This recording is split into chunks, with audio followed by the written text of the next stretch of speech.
గ్రామాల అభివృద్ధి కోసం ప్రతి ఒక్కరూ కృషి చేయాలని నూతన సర్పంచులకు తిమ్మయ్య గారి సుభాష్ రెడ్డి సూచించారు. కామారెడ్డి జిల్లా బీబీపేట్ మండలంలోని జనగామలో నూతన గ్రామ పంచాయతీ సర్పంచులు ఉప సర్పంచుల ఆత్మీయ సమ్మేళన కార్యక్రమంను తిమ్మయ్య గారి సుభాష్ రెడ్డి ఆధ్వర్యంలో నిర్వహించారు. మిట్టపల్లి సురేందర్, పాటమ్మ రాంబాబుల మాట ముచ్చట కార్యక్రమం ఘనంగా జరిగింది. తిమ్మయ్య గారి సుభాష్ రెడ్డి ఆధ్వర్యంలో నూతనంగా ఎన్నికైన సర్పంచులు ఉప సర్పంచులను ఘనంగా సత్కరించారు. అప్పుడే ఒక స్పృహ కలిగింది, మనం సహాయం చేయాలని. 98 అంటే ఇప్పటికీ 27 సంవత్సరాలు. శ్రీనివాసరావు గారు మీ సలహాలు సూచనలు ఎప్పటికీ మన సొంత కాన్స్టిట్యున్సీ కాబట్టి ఇవ్వాలని చెప్పేసి మీ ప్రేమ అభిమానం ఇట్లే కొనసాగాలని కోరుకుంటూ థ్యాంక్ యూ సో మచ్. దీన్ని కూడా పిలిచిన ఎందుకోకుండా మాట్లాడుకుంటా సురేందర్ అని అంట. నేను సురేందర్ని ఇట్లా మా సర్పంచులను మా సర్పంచ్ దగ్గరికి ఇట్లా కలవడానికి పోతున్న సండే రోజు అంటే అన్న నేను కూడా వస్తా అన్నాడు. అంటే సర్పంచుల ఆత్మీయ కలయికను పెట్టుకుందావా అన్నాడు. నువ్వు వచ్చినాక ఇంకా ఆత్మీయ కలయిక ఎత్తుకునేది మాట ముచ్చటవుతుంది, పాట ముచ్చటవుతుంది అని చెప్పిన.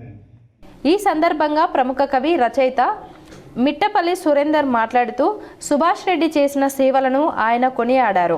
అనేక మందికి ఆర్థిక సహాయాన్ని అందించి ప్రాణదాతగా నిలిచారని సురేందర్ అన్నారు. ఆ టెంపుల్ని అత్యంత అందంగా నేనే దగ్గర నా చేతులతో తీర్చిదిద్ది మరి చేసి పెట్టొచ్చిన రామాలయం జాఫర్ఖాన్పేట. మీరు ఇక్కడ నుంచి ఎవరు ఎప్పుడు పోతారన్నా ఆ గురువు దగ్గరికి నేను పంపిస్తా. ఎవరైనా స్పిరిచువల్గా అటాచ్మెంట్ ఉన్నా నాకు చెప్పండి, పంపిస్తా అక్కడికి. అక్కడ మన సుభాష్ అన్న, ఇదే సుభాష్ అన్న చేయి అక్కడ కూడా ఉన్నది. దాని తర్వాత మా కళాకారులలో ఒక పిల్లవాడు కాళ్ళు చేతులు చచ్చుబడిపోతాయి. ఆ పిల్లవానికి నడవలేని స్థితి ఉంటుంది. ఆ పిల్లవానికి ఎక్కడ మన రాజు అని మంచిర్యాల నా విపరీతమైన అభిమానం నాకు. ఆయన నేను సుభాష్ అన్న గురించి ఒకసారి పోస్ట్ రాసి పెడితే చూసి అప్పటి నుంచి సుభాష్ అన్న గురించి అన్ని వీడియోలు వినడం చేయడం అంతా చేసిండు.